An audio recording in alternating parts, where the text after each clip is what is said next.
हम लोग ने डिविजनल एंड फंक्शनल स्ट्रक्चर समझ लिया कि कब हम लोग डिविजनल स्ट्रक्चर अडॉप्ट करेंगे, कब हम लोग फंक्शनल करेंगे।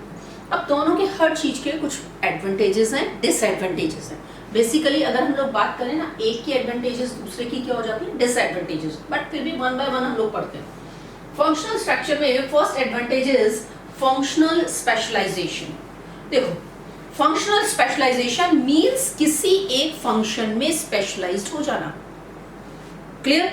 अगर कोई टीचर एक सब्जेक्ट पढ़ा रहा है केवल, तो और बहुत सालों तक पढ़ा रहा है, तो उसका क्या हो जाएगा, उसमें स्पेशलाइजेशन हो जाएगा। In the same way, in a company, if a person is performing the same work, if he is in the same department for number of years, तो उसका क्या हो जाएगा, उस फंक्शन में एक एक्सपर्टीज, एक स्पेशलाइजेशन हो जाएगा।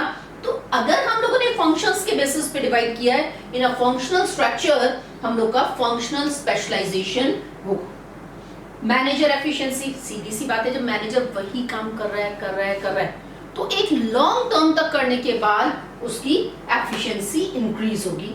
And if we are dividing on the basis of functions, तो हर फंक्शन को ड्यू अटेंशन मिलेगी and the department will work to achieve the organisational objective.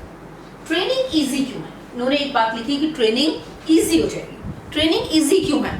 क्योंकि आज मान लो हम लोगों ने बात करी कि एक सिंगल प्रोडक्ट है, हम लोगों को ट्रेनिंग देनी है, तो ट्रेनिंग देने में हम लोगों ने केवल क्या करा, प्रोडक्शन डिपार्टमेंट लिए, तो स्पेसिफिकली फोकस जो करेगा, जो भी फैकल्टी आएगी वो फोकस किस पे करेगी, प्रोडक्शन से रिलेटेड मैटर्स में।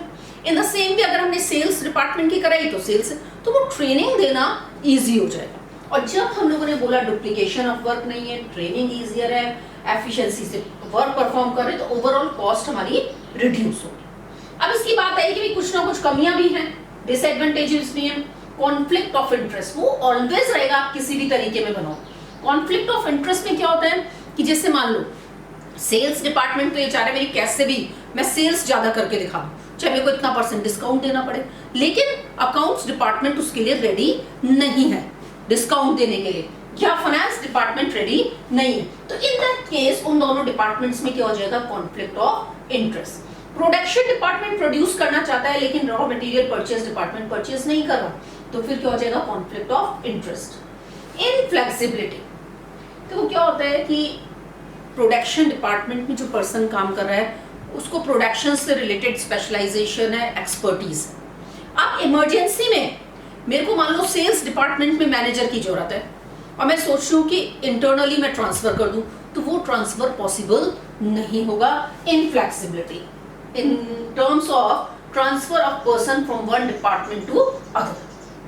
Less emphasis on overall objective, अपने अपने डिपार्टमेंट्स के लिए काम करते हैं, मेरा प्रोडक्शन कैसे सबसे ज्यादा हो, अच्छा हो, कैसे मेरी सेल्स सबसे ज्यादा हो, कैसे मेरा रिसर्च में हो, लेकिन they are not working as in a coordinated way, and if they will not work in a coordinated way then it will not be easy to achieve the organisational objective. Lack of coordinate sometimes है, हमेशा नहीं होता है, sometimes, और वो हमेशा हो सकता है कि जब हम लोग के अलग अलग फंक्शंस के बेसिस पे बनाया है तो कोऑर्डिनेशन नहीं है। प्रोडक्शन डिपार्टमेंट उतना प्रोडक्शन नहीं कर सकता, परचेज डिपार्टमेंट ने इतना रॉ मटेरियल परचेज कर लिया, परचेज डिपार्टमेंट ने ऑर्डर दे दिया, फाइनेंस डिपार्टमेंट के पास पैसा नहीं है, तो इस तरीके से समटाइम्स कोऑर्डिनेशन की भी प्रॉब्लम आ सकती है। अब बात आई हमारी डिविजनल स्ट्रक्चर की। डिविजनल स्ट्रक्चर में क्या है, जब हम लोग मल्टीपल प्रोडक्ट्स बना रहे हैं, कई सारे प्रोडक्ट्स बनाए, हम प्रोडक्ट के बेसिस पर डिवाइड कर रहे हैं। अभी भी मैंने आपको बताया ना टाटा का, तो प्रोडक्ट स्पेशलाइजेशन, यहाँ पे क्या हुआ, प्रोडक्ट स्पेशलाइजेशन। जो पर्सन होटल इंडस्ट्री में डील कर रहा है उसका स्पेशलाइजेशन किस में होगा, केवल होटल से रिलेटेड सर्विसेज जो वो प्रोवाइड कर रहे हैं। ज्वेलरी वाले में है, ज्वेलरी डिपार्टमेंट में है, तो ज्वेलरी डिवीजन में है, तो उसका काम एक्सपर्टीज स्पेशलाइजेशन किस में होगा, ज्वेलरी से रिलेटेड। तो यहाँ पे प्रोडक्ट स्पेशलाइजेशन आ जाता है एक प्रोडक्ट। फ्लेक्सिबिलिटी, प्रोडक्शन डिपार्टमेंट की बेसिक चीजें, तो प्रोडक्शन वाला मैनेजर जो है वो हर जगह वही फंक्शन परफॉर्म करेगा, तो एक डिपार्टमेंट की प्रोडक्शन टीम को हम दूसरे डिपार्टमेंट में भी ट्रांसफर कर सकते हैं। एक्सपेंशन एंड ग्रोथ, देखो क्या होता है कि एक प्रोडक्ट है, जब तक तो हम फंक्शनल और स्ट्रक्चर डेवलप कर लेंगे या अडॉप्ट कर लेंगे लेकिन अगर हम टाटास की जैसे देखें कितने प्रोडक्ट हैं, वॉचेस भी हो, ये सब इतने डिफरेंट है, डाइवर्सिफाइड है कि इन दैट सिचुएशन अगर इतना एक्सपेंशन होती है, इतनी ग्रोथ होती है तो इट्स नॉट पॉसिबल। क्या आपको लगता है, हम अगर टाटास की बात करें, इज इट पॉसिबल कि हमने एक प्रोडक्शन डिपार्टमेंट बना दिया, अब वो प्रोडक्शन डिपार्टमेंट वॉचेस का भी देख रहा है, अब वो प्रोडक्शन डिपार्टमेंट सॉल्ट का भी देख रहा है, अब वो प्रोडक्शन डिपार्टमेंट ज्वेलरी का भी देख, is it possible? No, not at all. Clear? तो उस कंडीशन में अगर हम लोगों ने इस पे किया तो expansion and growth, fixation of responsibility. कभी हम लोगों ने देखा कि ऑर्गेनाइजेशन को, अगर आप दिमाग में बस ये रख के चलो कि अगर टाटाज ने फंक्शनल स्ट्रक्चर अपनाया होता, क्लियर, फिक्सेशन ऑफ रिस्पॉन्सिबिलिटी, मान लो लॉसेस आ रहे होते, तो अब हम कैसे आइडेंटिफाई करते कि कहाँ पे किससे दिक्कत हो रही है, कहाँ पे हमको कौन सा डिपार्टमेंट, कौन सा प्रोडक्ट हमको डिसकंटिन्यू करना है। अगर हमारे सेपरेट डिविजन्स हैं तो it will be very easy for us to identify कि विच डिपार्टमेंट और division is responsible for this loss. Clear?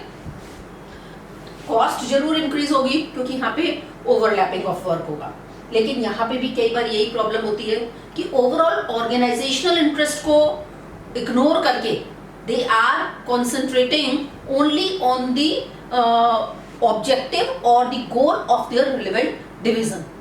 Cell वाला, वो वॉचेस वाला सोच रहा है मेरा वॉचेस का प्रॉफिट सबसे ज्यादा हो, तो वो लोग ओवरऑल भूल गए कि टाटास को कितना अर्न करना है। दे आर कॉन्सेंट्रेटिंग ऑन कि होटल बिजनेस में मेरे को कितना करना है, वो कॉन्सेंट्रेट कर वॉचेस में कितना करना है, वो रेसोल्ट में। तो समटाइम्स ऑर्गेनाइजेशनल इंटरेस्ट भी इग्नोर हो जाते हैं and it results in conflicts between. जैसे वहां पे एक प्रोडक्ट था, अलग अलग फंक्शंस थे, तो अलग अलग डिपार्टमेंट लड़ने लगे। यहाँ पे अलग अलग प्रोडक्ट्स के बेसिस पे हुआ तो हर प्रोडक्ट का अब तो और भी ज्यादा ग्रो हो गया ना, तो वो डिविजन्स जो थे उनमें भी कई बार आपस में कॉन्फ्लिक्ट्स ऑफ इंटरेस्ट हो जाता है या आपस में कॉन्फ्लिक्ट्स हो जाते हैं। क्लियर? तो फंक्शनल स्ट्रक्चर के बेनिफिट्स और डिसएडवांटेजेस एंड डिविजनल स्ट्रक्चर के एडवांटेजेस एंड डिसएडवांटेजेस, इसका हम लोग कोई निमोनिक बना लेंगे लर्न करने के लिए, लेकिन अभी तो you just have to write it. Clear हम लोग का?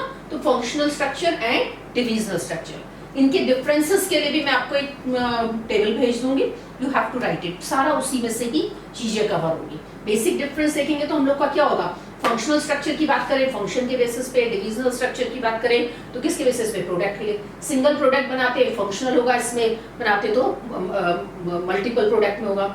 इसमें फंक्शनल स्पेशलाइजेशन होगा, इसमें प्रोडक्ट स्पेशलाइजेशन। इसमें फ्लेक्सिबिलिटी नहीं होगी, इसमें क्या होगा, फ्लेक्सिबिलिटी होगी। इस करके I will send you that table, तो आपको वो सब लिखना है। बट वेरी इंपॉर्टेंट टॉपिक, ध्यान से करना, वीडियो भर का जरूर देखना है तभी लिखना है। क्लियर हम लोग को यहाँ पे? एक बार अब दोबारा से देख लेते हैं, functional structure, divisional structure, functions के बेसिस पे, डिविजनल प्रोडक्ट के बेसिस पे, बेसिक।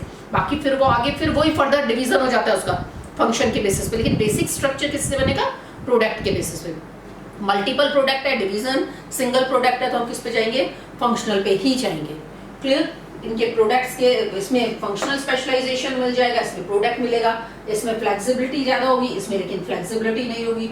सारे फंक्शंस को ड्यू अटेंशन मिल जाएगी। ट्रेनिंग इजी है क्योंकि एक से लोगों को, एक डिपार्टमेंट को हमको देनी है, ओवरऑल कॉस्ट इसमें रिड्यूस होगी, लेकिन इसमें कॉस्ट ज्यादा होगी क्योंकि यहाँ पे ओवरऑल लैपिंग ऑफ वर्क हो जाएगा।